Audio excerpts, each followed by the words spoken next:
Bonjour, nous allons voir dans cet exposé les tests statistiques permettant de comparer deux pourcentages. Nous allons voir successivement comment comparer deux pourcentages calculés sur deux séries indépendantes, comment comparer deux séries à parier et comment comparer un pourcentage observé à un pourcentage attendu. Il est nécessaire de connaître la notion de variable qualitative binaire ou dichotomique qui vous a été présentée dans le cours sur les types de variables. De savoir comment estimer dans une population un pourcentage observé dans un échantillon. C'est l'objet du cours sur estimation d'un paramètre. Il est absolument indispensable d'avoir suivi l'exposé préliminaire sur les principes des tests statistiques et la notion de petit p.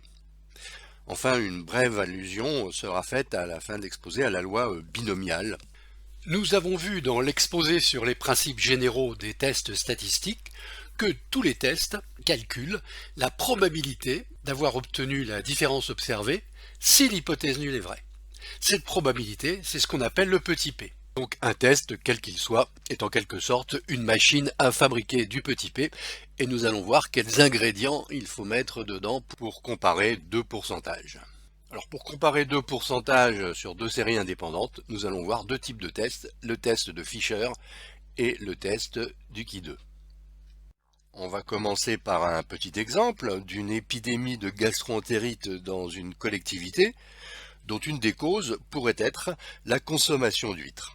On a en effet observé que 41 mangeurs d'huîtres sur 109, soit 37,6% des consommateurs, ont contracté la gastro-entérite. Et parmi les non-consommateurs, 13 sur 61, soit 21,3%, l'ont contracté. Donc la question qui se pose, avait-on vraiment plus de risques de contracter une gastro-entérite après avoir mangé des huîtres? Ou formulé autrement, y a-t-il vraiment un taux d'attaque plus élevé chez les mangeurs d'huîtres que chez les non-mangeurs? Donc pour comparer ces deux pourcentages, on commence, comme pour tous les tests, par poser le jeu des hypothèses. Donc on pose l'hypothèse nulle, le taux d'attaque chez les mangeurs d'huîtres est identique au taux d'attaque chez les non-mangeurs, et l'hypothèse alternative, le taux d'attaque chez les mangeurs est différent du taux d'attaque chez les non-mangeurs. Nous avions vu dans le cours sur les principes des tests que lorsqu'on observait deux pourcentages sur deux échantillons, si l'hypothèse nulle est vraie, ces deux échantillons proviennent de deux populations dont le pourcentage est identique. Ce qui veut dire en fait que ces deux échantillons proviennent de la même population et que leur différence n'était due qu'à de simples fluctuations d'échantillonnage. Revenons à notre exemple. Si l'hypothèse nulle est vraie, eh bien la différence delta entre les deux pourcentages, entre les deux taux d'attaque, devrait être proche de 0. Donc cette différence delta égale 37,6 moins 21,3, soit 16,3. Donc est-ce que 16,3 est suffisamment éloigné de 0 pour qu'on puisse rejeter l'hypothèse nulle? Le principe de tous les tests de comparaison de pourcentage va être de calculer la probabilité, si l'hypothèse nulle est vraie, d'obtenir une configuration du tableau montrant une différence au moins aussi grande que celle qui a été observée. Alors, si cette probabilité est faible, alors on considère que la configuration observée n'est pas due au hasard, on rejette l'hypothèse nulle et on accepte l'hypothèse alternative H1. Si cette probabilité est élevée, supérieure à 5%, alors on ne rejette pas l'hypothèse nulle, on considère que la différence est due à une simple fluctuation d'échantillonnage. Nous allons commencer par le test exact de Fisher. La première étape du test de Fisher consiste à calculer la probabilité, si H0 est vrai, d'obtenir la configuration observée, celle que nous avons sous les yeux. Alors, le calcul est très complexe. Je vous montre ici la formule, mais pas de panique, on ne la calculera jamais manuellement, c'est juste pour vous démonter le mécanisme. Donc si on applique ce calcul à notre exemple, on trouve une probabilité de 0,012. Ce qui signifie que si l'hypothèse nulle est vraie, il y a 1,2 chances sur 100 pour observer cette configuration-là, alors que les huîtres n'auraient aucun rôle dans le déclenchement de cette épidémie. Mais ce calcul ne correspond qu'à un cas de figure particulier, celui que nous avons là, avec une différence de 16,3%. Et il va falloir compléter le test de Fisher en calculant toutes les probabilités d'obtenir une configuration aboutissant à une différence encore plus grande que ce 16,3%. On cherche donc toutes les configurations de tableau à 4 cases en maintenant les totaux des lignes et des colonnes identiques qui eux ne varient pas, le total de malades et le total de mangeurs d'huîtres ne varient pas. Et donc voilà par exemple une autre configuration qui donne une différence de pourcentage supérieure à 16,3, 18,8. Donc on calcule sa probabilité à nouveau à l'aide de la formule précédente. Voici une autre configuration, la différence de pourcentage est de 21,4 et on en calcule la probabilité, etc., etc. Sans oublier la configuration inverse où le taux d'attaque serait supérieur chez les non-mangeurs puisque nous avons posé une hypothèse alternative bilatérale. Donc là encore, on peut trouver des configurations qui sont supérieures ou égales à 16,3. Et finalement, on va additionner toutes ces probabilités d'obtenir, si H0 est vrai, des configurations aboutissant à une différence encore plus grande que celle qui a été observée. Donc voici la formule complète du test de Fisher, qui est égale à la somme de toutes les probabilités de ces configurations. Alors bien évidemment, si les effectifs sont relativement élevés, il est impossible de faire tous ces calculs manuellement, ce qui fait que dans le passé, et je dis bien dans le passé, on réservait le test exact de Fisher pour des très petites séries. Donc on reprend notre exemple, on fait la somme de toutes ces probabilités, et finalement on obtient une valeur de P de 0,039. Ce qui signifie qu'on a 3,9 chances sur 100 d'avoir obtenu une différence au moins aussi grande que celle qui a été observée, 16,3. Cette valeur P, eh bien c'est le petit p du test de Fisher. En revanche, ce test de Fisher est extrêmement simple à réaliser avec n'importe quel logiciel de statistique. Si vous disposez de Stata, la syntaxe est la suivante, TABI, T-A-B-I, avec les effectifs des cases A, B, un anti-slash, C, D, virgule et le mot exact. Si on l'applique à notre exemple, donc on tape TABI, 41, 68, anti-slash, 13 et 48, virgule exact, et voici la sortie de Stata qui nous donne directement la probabilité P 0,039 pour une hypothèse bilatérale, ou si on avait posé une hypothèse unilatérale, ici 0,020. Avec le logiciel gratuit R, c'est tout aussi simple. On entre fisher.test, parenthèse, matrix, parenthèse C, parenthèse, les valeurs des 4 cases de notre tableau, A, B, C, D. Puis 2 pour 2 colonnes et 2 pour 2 lignes et on ferme les parenthèses. Avec notre exemple, on rentre les valeurs 41, 68, 13 et 48 et on obtient le petit p 0,039. Donc revenons à notre exemple pour apporter une conclusion concrète à tous ces calculs. Eh bien, on peut affirmer que la différence entre les deux pourcentages, les taux d'attaque chez les consommateurs et les non-consommateurs d'huîtres, est significative, avec un petit p de 0,029. Donc vous voyez que le test exact de Fisher, malgré sa complexité apparente théorique, est en fait extrêmement simple à réaliser. Il n'y a en plus aucune condition d'application, donc la seule condition c'est de disposer d'un ordinateur et d'un logiciel. Alors on pourrait se demander à quoi bon étudier d'autres tests que ce test de Fisher, qui a l'avantage d'être exact, de nous donner la probabilité petit p exacte. Mais je sens que beaucoup de mes auditeurs seraient gravement frustrés si on n'abordait pas le test du fameux Qui2 de Pearson, qui figure encore dans tous les manuels de statistiques. Donc voyons voir rapidement le test de Qui2. On va reprendre notre exemple d'épidémie de gastro-entérite. Si l'hypothèse nulle est vraie, on devrait observer la même proportion de malades chez les consommateurs d'huîtres et les non-consommateurs. Si l'hypothèse nulle est vraie, il devrait y avoir 31,8% de malades chez les 109 consommateurs d'huîtres et 31,8% de malades chez les 61 non-consommateurs. Donc ce tableau-là que nous avons sous les yeux peut se nommer tableau des effectifs observés. C'est la réalité que nous avons constatée. Mais si l'hypothèse nulle est vraie, on pourrait construire un autre tableau tel que le taux d'attaque dans chaque catégorie, mangeur et non mangeur, est identique au taux d'attaque global. Donc on va constituer ce tableau de valeurs attendues ou valeurs théoriques en appliquant le pourcentage global 31,8% qui avait été obtenu en divisant le total des malades par le total général de l'échantillon. Et donc on va appliquer ce pourcentage au total de l'effectif de chaque ligne. Ainsi, l'effectif de la case petit a, 54 divisé par 170, multiplié par 109. Et on obtient donc un effectif théorique de 34,6. On continue pour la case suivante. Donc 116 divisé par 170 multiplié par le total de la ligne 109. Et on obtient un effectif théorique de 74,4.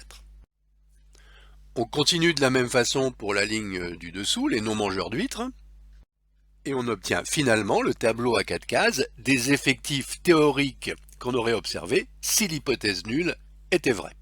Vous remarquerez que la somme de tous ces effectifs théoriques reste identique à la somme de nos effectifs observés.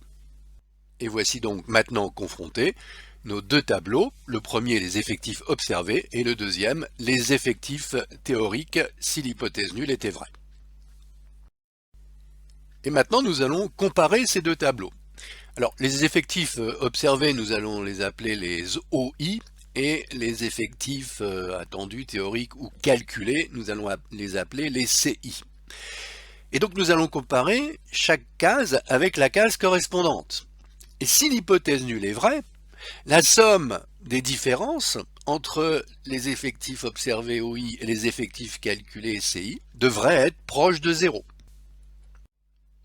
Alors, pour réaliser un test de Ki2, on ne va pas calculer simplement la somme de ces différences, mais on va faire quelque chose d'un petit peu plus compliqué. On va calculer une expression qui va être la somme de ces différences élevées au carré divisée par les effectifs calculés pour chacune des cases. Et on démontre que cette expression suit une loi qu'on appelle la loi du Ki2. Et si l'hypothèse nulle est vraie, eh bien la valeur du Ki2 doit être assez proche de 0.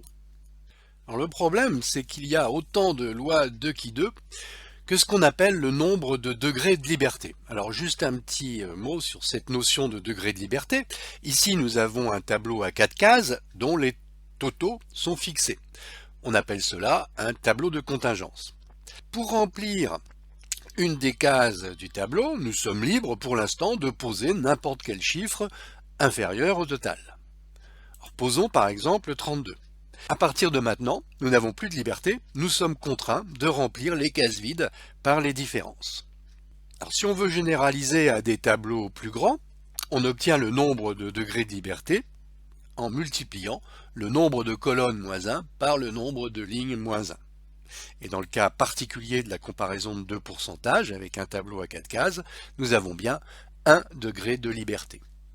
Alors, lorsqu'on a 1 degré de liberté, la loi du Ki2 a la forme suivante. On a posé en ordonnée la densité de probabilité que le Ki2, sous l'hypothèse nulle, dépasse une valeur donnée en abscisse.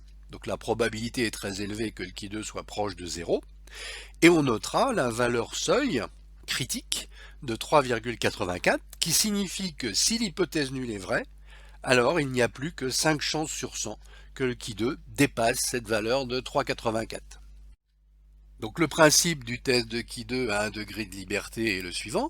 Si la valeur observée du Ki2 est inférieure à 3,84, alors on ne rejette pas l'hypothèse nulle.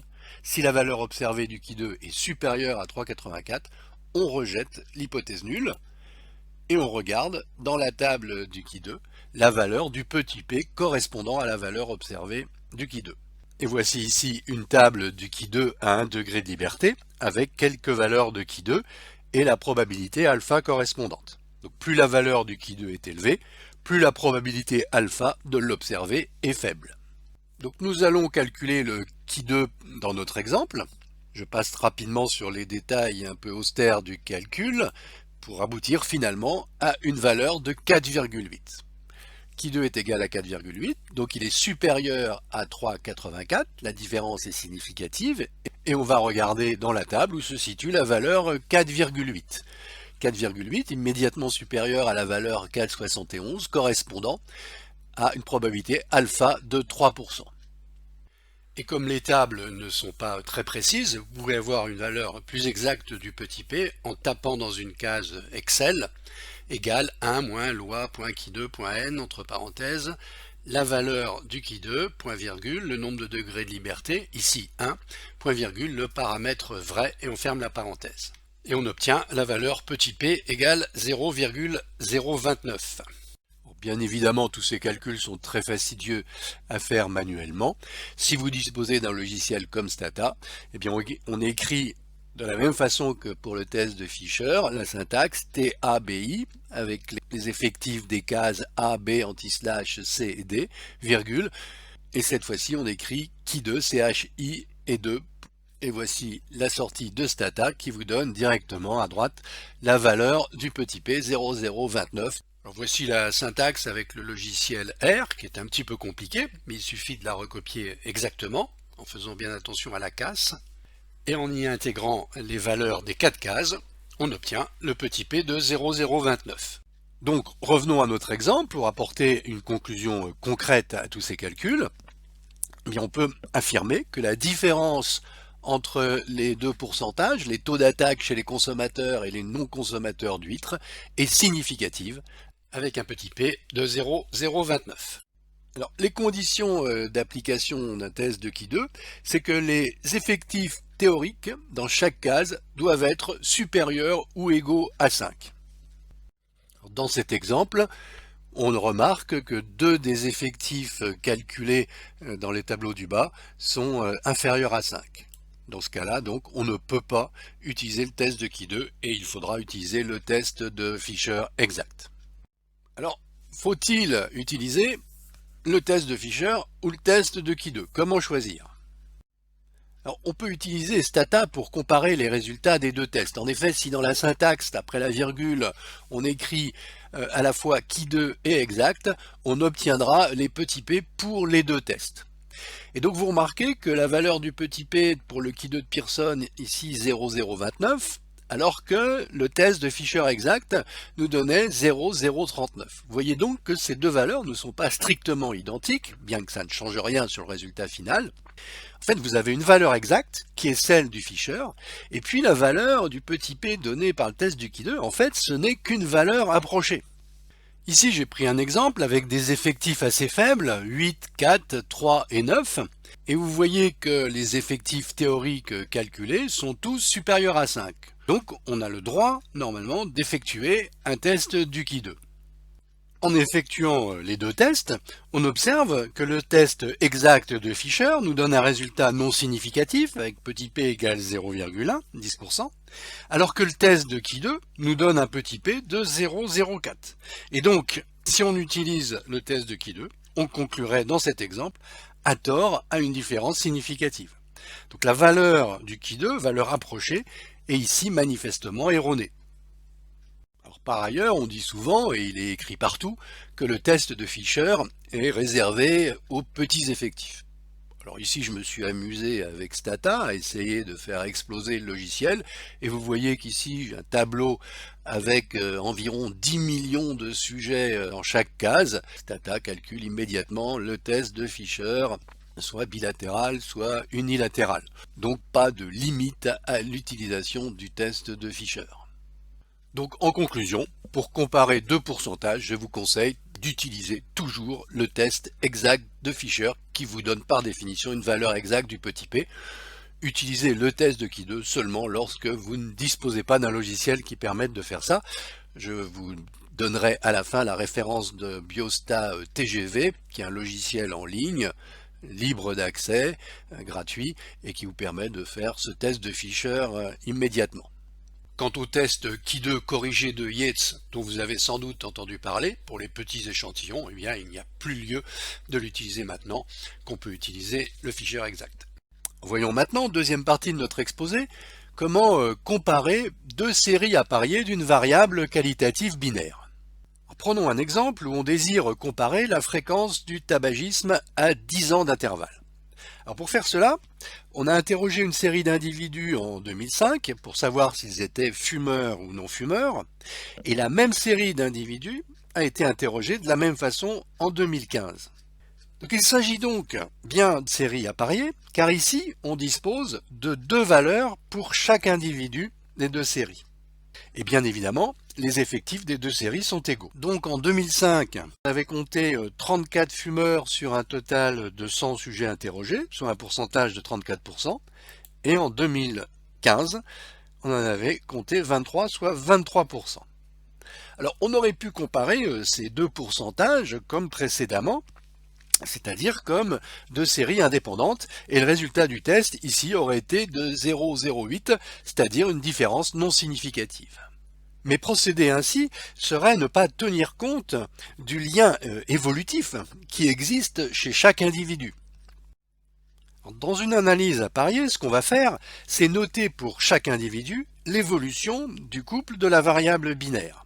Si on note plus le fait d'être fumeur et moins le fait d'être non fumeur, vous avez des sujets qui n'ont pas arrêté de fumer, donc des plus plus, des sujets qui n'ont jamais fumé, des moins moins, des sujets qui fumaient et qui ont arrêté, des plus moins, et des malheureux qui ne fumaient pas et qui se sont mis à fumer moins plus. Et le principe fondamental d'une analyse à parier va être qu'on ne s'intéresse uniquement aux paires discordantes, les plus moins et les moins plus. On va laisser tomber toutes les paires concordantes, les plus plus et les moins moins, c'est-à-dire tous les sujets qui n'ont pas évolué, pour lesquels la situation n'a pas changé. Donc on va compter le nombre de paires plus moins et moins plus. Alors traditionnellement on appelle F le total des paires plus moins et G le total des paires moins plus. Dans notre exemple, sur les 100 sujets, nous avions 18 sujets qui ont arrêté de fumer et nous avons 7 sujets qui ont commencé à fumer dans l'intervalle. Donc, dans une analyse de série à parier, le jeu des hypothèses va être le suivant. L'hypothèse nulle est que le nombre de couples plus-moins est identique au nombre de couples moins-plus. Donc la situation n'a strictement pas changé. Et l'hypothèse alternative va être que le nombre de couples plus-moins est différent du nombre de couples moins-plus, ici, hypothèse alternative de type bilatéral. Donc en reprenant notre exemple, l'hypothèse nulle, eh bien le nombre de fumeurs devenus non-fumeurs est identique au nombre de non-fumeurs devenus fumeurs. Et l'hypothèse alternative, le nombre de fumeurs devenus non-fumeurs est différent du nombre de non-fumeurs devenus fumeurs. Donc si l'hypothèse nulle est vraie, la différence f moins g devrait être proche de 0. Dans notre exemple, cette différence s-g, 18-7, est de 11. Et donc la question c'est, est-ce que 11 est suffisamment éloigné de 0 pour qu'on puisse rejeter l'hypothèse nulle? Et pour réaliser cette analyse, on va calculer le Qui2 de McNemar. On démontre que la statistique f-g au carré divisé par f plus g suit en fait une loi de Qui2 à un degré de liberté. Donc si l'hypothèse nulle est vraie, bien le Qui2 de McNemar doit être proche de 0, et si le Qui2 de McNemar est supérieur à 3,84, alors on va rejeter H0 avec une probabilité d'erreur de 5%. Donc, calculons le Qui2 de McNemar dans notre exemple. Bien 18 moins 7 au carré divisé par 18 plus 7 nous donne la valeur 4,8. Donc vous voyez que le calcul du test de Qui2 de McNemar est extrêmement simple, il n'y a même pas besoin de machine pour le faire. Donc 4,8 c'est supérieur à 3,84, la différence est significative et on va regarder dans la table de Qui2 à 1 DDL où se trouve située cette valeur 4,8, immédiatement supérieure à 4,71. Comme tout à l'heure, on regarde la valeur plus précise avec Excel et on trouve un petit p de 0,029. Donc maintenant, on peut conclure pour notre exemple, où nous avions 34% de fumeurs en 2005 et 23% en 2015. On peut donc affirmer que le tabagisme dans la population d'où est issu cet échantillon a diminué entre 2005 et 2015 avec un petit p de 0,029. et vous rapprocherez ce résultat de celui que nous aurions eu en faisant une simple comparaison de pourcentage pour séries indépendantes qui était non significatif. Donc vous voyez immédiatement l'intérêt du test de McNemar pour séries à parier qui augmente considérablement la puissance du test. Condition d'application du Qui2 de McNemar, la somme des paires discordantes F plus G doit être supérieure ou égale à 10. Troisième partie de cet exposé, comment comparer un pourcentage observé à un pourcentage attendu, théorique, dans une population. On va prendre un exemple que nous avons déjà vu où on étudie les troubles du sommeil chez les enfants de 2 à 3 ans. Donc nous disposons d'un échantillon de 120 enfants, chez qui on dépiste 28 cas de troubles du sommeil, soit une fréquence de 23,3%. Et on sait que le pourcentage d'enfants avec des troubles du sommeil dans la population de référence est de 17%. Donc la question qui se pose dans cette étude, est-ce que l'échantillon provient bien de la population de référence ou est-ce que ces enfants ont des particularités qui font qu'ils auraient des troubles du sommeil de façon différente? Dans une telle situation de comparaison d'un pourcentage observé avec un pourcentage attendu, on a hypothèse nulle. Le pourcentage observé de la population d'où est issu l'échantillon est égal au pourcentage de la population de référence. Autrement dit, l'échantillon provient bien de cette population de référence. Hypothèse alternative, le pourcentage de la population d'où est issu l'échantillon est différent du pourcentage attendu dans la population de référence. Autrement dit, l'échantillon provient d'une population différente. Donc si l'hypothèse nulle est vraie, la différence delta entre P observé et P attendu devrait être proche de 0. Donc, dans notre exemple, nous avons un pourcentage observé dans l'échantillon de 23,3% et un pourcentage de référence de 17%. Donc la question, est-ce que la différence delta entre ces 23,3% et 17%, soit 6,3%, est-ce que cette différence est suffisamment éloignée de 0 pour pouvoir rejeter l'hypothèse nulle? Donc on va procéder de façon un petit peu analogue au test du Qui2 à 4 cases, sauf qu'ici nous n'avons que 2 cases. Donc nous avons le tableau des effectifs observés, 28 troubles du sommeil sur un total de 120. Et si l'hypothèse nulle est vraie, alors on devrait avoir un tableau dont le pourcentage total est de 17%. Et donc on va remplir les cases de ce tableau en appliquant le pourcentage 17% au total des 120. Donc le nombre de troubles du sommeil qu'on devrait avoir si l'hypothèse nulle est vraie, 0,17 multiplié par 120, soit 20,4. Et de la même façon, les enfants non atteints de troubles du sommeil, 99,6. Nous avons donc maintenant un deuxième tableau d'effectifs attendus ou d'effectifs théoriques. Et donc maintenant, nous allons pouvoir comparer ces deux tableaux, le tableau des effectifs observés, les OI, à un tableau d'effectifs attendus ou effectifs calculés, pour ça qu'on les appelle des CI. Et donc si l'hypothèse nulle est vraie, la somme des différences entre les OI et les CI, case par case, devrait être proche de 0. Et on va calculer ici, comme pour les séries indépendantes, une expression qui est la somme des carrés des différences entre les observés et les calculés, divisée par les calculés. Alors, cette expression suit une loi du Qui2 à 1 degré de liberté, mais ici on appelle ce test de Qui2 de conformité, car il compare un pourcentage observé à un pourcentage de référence. Donc, si l'hypothèse nulle est vraie, eh bien la valeur du Qui2 doit être proche de 0, et si la valeur du Qui2 est supérieure à 3,84, on rejettera H0. Donc on va calculer ce Qui2 dans notre exemple en appliquant la formule. Je passe sur les détails de calcul et finalement on obtient une valeur de Qui2 égale à 3,4. 3,4 est inférieur à la valeur critique 3,84, donc la différence n'est pas significative. Pour conclure sur notre exemple, on va dire que la fréquence des troubles du sommeil chez les enfants étudiés dans l'échantillon ne diffère pas significativement de celle de la population de référence.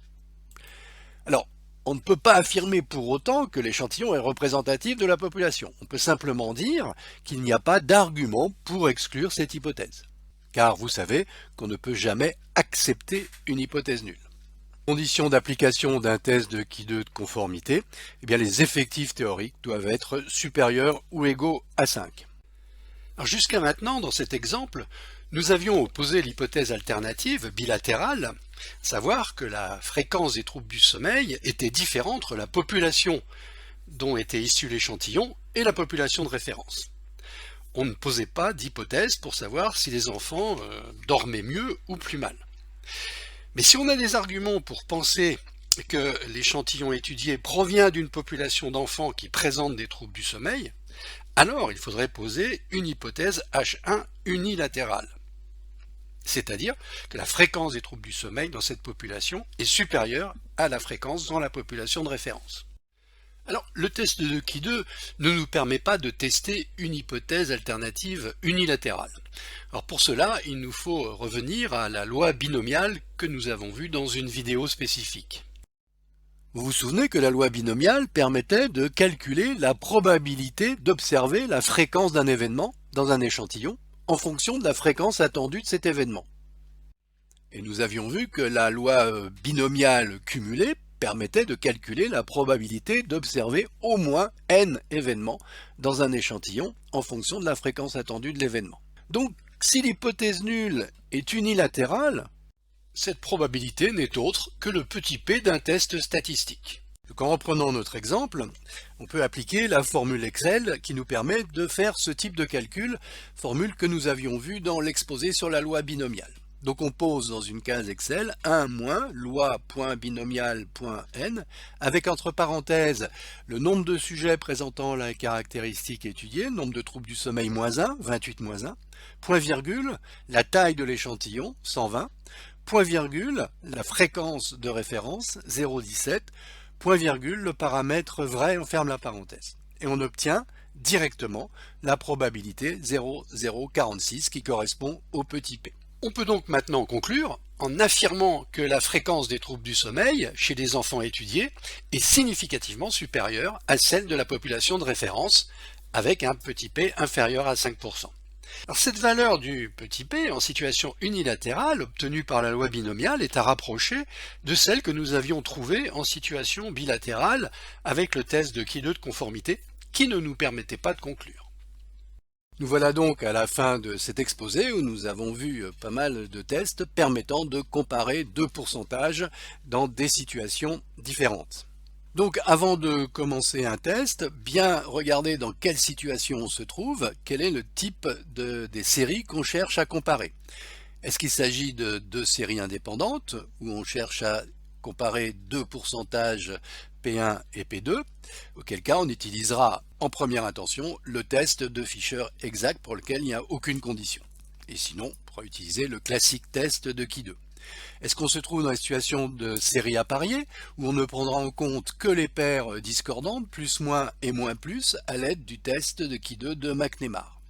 Ou enfin, est-ce qu'on se trouve dans la situation de comparer un pourcentage observé à un pourcentage attendu? On utilisera soit le test de Qui 2, de conformité, soit, si l'hypothèse est unilatérale, la loi binomiale.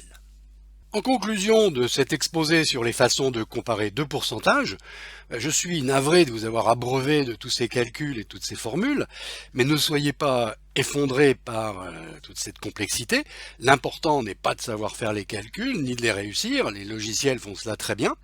L'important, c'est de bien savoir formuler un problème, de poser les bonnes hypothèses, choisir une hypothèse alternative bilatérale ou unilatérale, ensuite de savoir interpréter le résultat, comprendre la signification du petit p.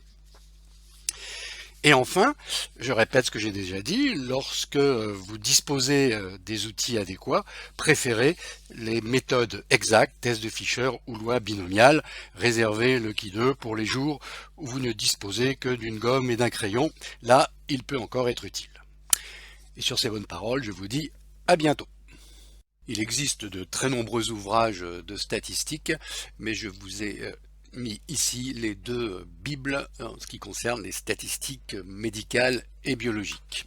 Et je vous mets enfin le lien du site Biostat TGV, un site très bien fait, qui vous permet en libre accès d'effectuer très simplement en ligne tous les tests que nous avons vus, y compris les tests non paramétriques, en effectuant un simple coupé-coller des séries des valeurs que vous avez stockées sous Excel.